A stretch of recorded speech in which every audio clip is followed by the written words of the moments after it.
la alternativa. Estamos con la subsecretaria de Estado de Estados Unidos para Asuntos Políticos, Victoria Nuland, que está en Colombia. Señora subsecretaria, gracias por estar con nosotros en Blue Radio. ¿Cómo le fue en Colombia? ¿Cómo le fue en las reuniones con la policía, con el presidente Duque, con la canciller Marta Lucía Ramírez? Ricardo, it's great to be with you and Blue Radio at the end of this very long and productive day in Colombia. We had really intense and important consultations today.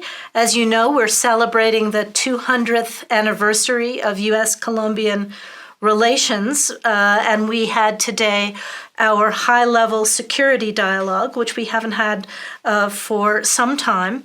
And we focused on all of the important issues facing Colombia and facing the U.S.-Colombian relationship, starting most importantly with our defense of democracy and the strong role that Colombia plays in this region as a beacon of democracy, and the importance that we place in all that you do on the security front, on the migration front, on the COVID front, on the environmental front. So we worked on all of those issues today, as well as building back better and economic strengthening after the pandemic.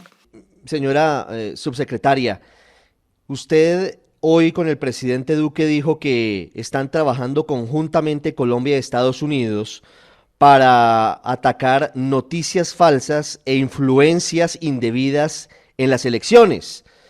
¿Cuál es la información que tienen ustedes sobre esa posibilidad? ¿De dónde provienen las amenazas contra Colombia en estas elecciones que vienen este año?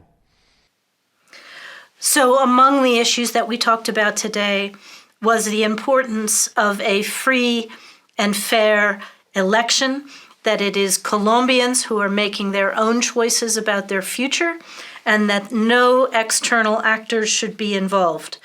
And making sure that we are working hard on all of the things that could allow malign outside forces to intervene in this election, whether it is sending money, whether it is through disinformation, whether it is through cyber attacks on state systems, and the importance of the government doing all that it can to harden itself and harden the system against that kind of malign activity, and to expose it whenever it finds it, because this needs to be an election by Colombians for Colombians with no outside interference.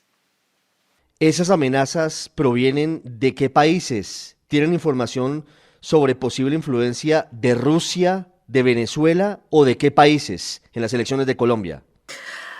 Well, again, all of those actors have experience interfering in the politics of other countries. As you know, we were the victims of Russian electoral interference in 2016, and then they tried again in 2020. So we have learned quite a bit about this, both on the cybersecurity side and on the disinformation side. And we are trying to share that knowledge with Colombia, but also to ensure that they can't be successful here and they can't be successful in other parts of the hemisphere where they may be trying to influence politics and undermine democracy and undermine the sovereignty of Colombians. Señora subsecretaria, ¿a Estados Unidos le preocupa la influencia creciente de Rusia en la región, particularmente en Venezuela, con la asistencia militar al régimen de Nicolás Maduro? Well, we are concerned wherever Russia props up authoritarian regimes, and they're doing that in many parts of this hemisphere, not only in Venezuela, but also in Cuba and in Nicaragua.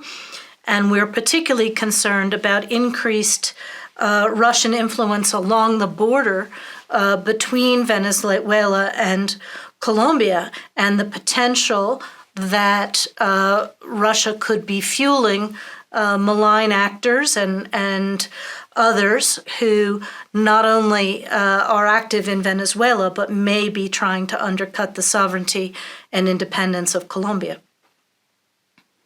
¿Qué información tienen ustedes acerca de esa presencia rusa en la frontera entre Colombia y Venezuela, particularmente en Arauca y en el estado Apure? ¿Hay inquietud especial en Estados Unidos por esa presencia? ¿Ustedes han detectado presencia rusa en la frontera entre Colombia y Venezuela?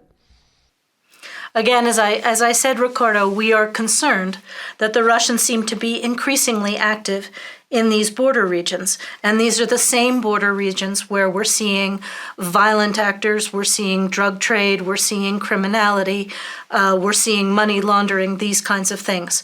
So what exactly is Russia doing up there? And more importantly, what can the U.S. do together with Colombia to harden those borders and ensure that any negative activity stays on the Venezuelan side?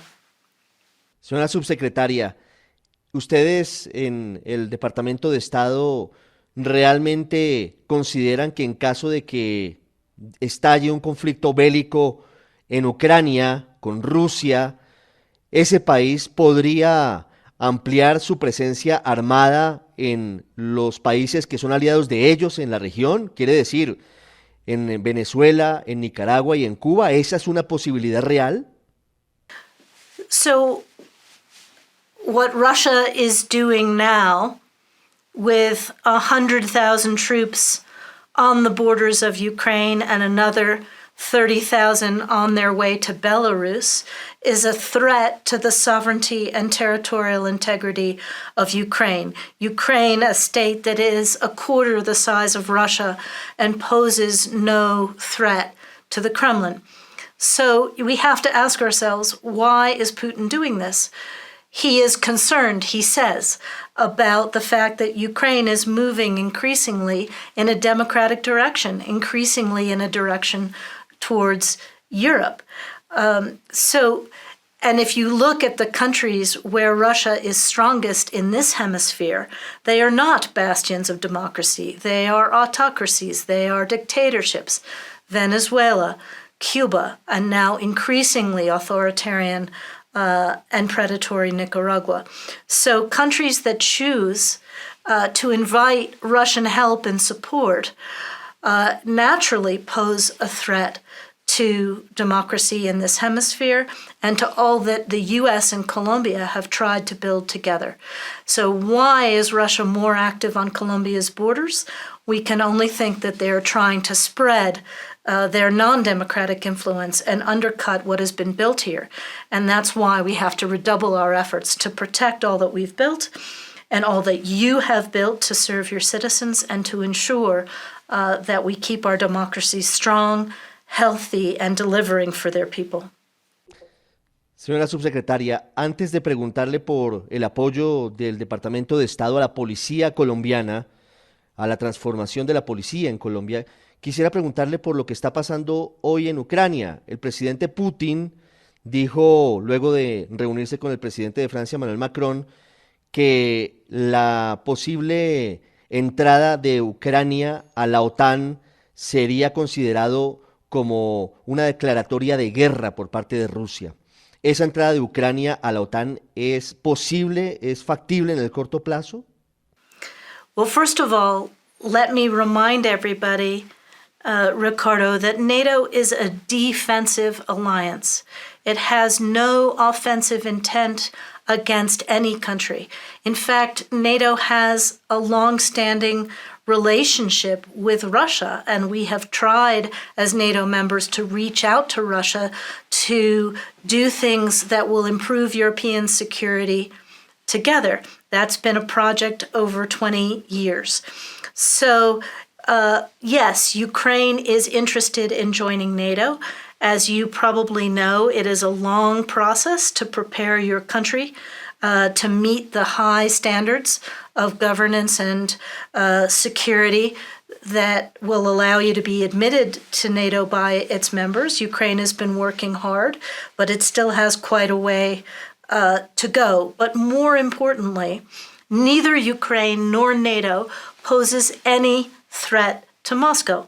And in fact, when the Russians put forward this idea of a new treaty between Russia and NATO and a new treaty between Russia and the United States, our answer back to Moscow was, yes, let's talk about some of these things that are worrying you. For example, the United States has no intention of putting offensive weapons into Ukraine. So if you want to have a better understanding of that, let's come to the diplomatic table. You're not going to solve any of your security problems by massing forces on Ukraine's border and trying to threaten her.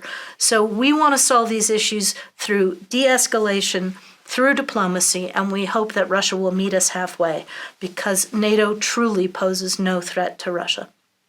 Unless, of course, Russia poses a threat to NATO, in which case we will defend ourselves.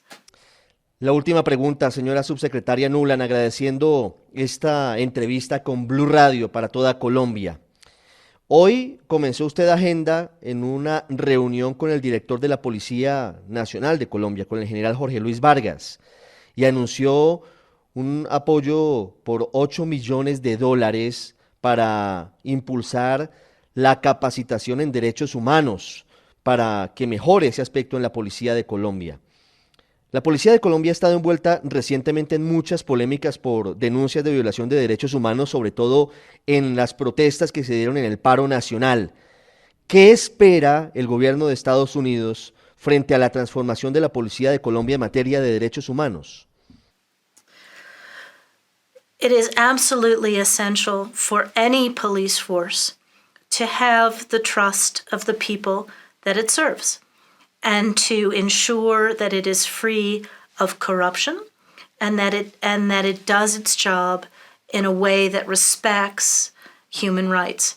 So we were very proud today to be able to offer this additional $8 million in support for the Colombian National Police to support new programming that General Vargas is spearheading to strengthen human rights training in the Colombian police force.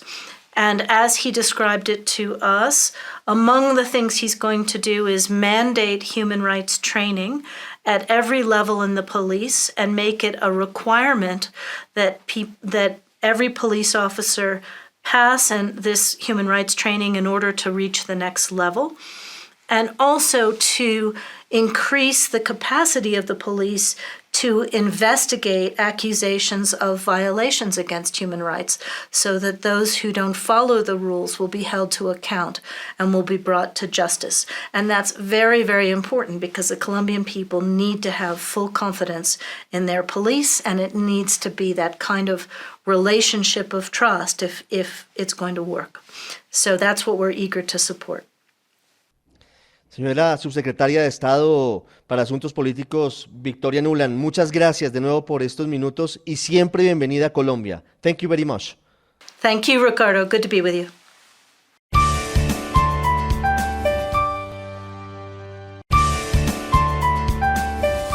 Blue, la alternativa.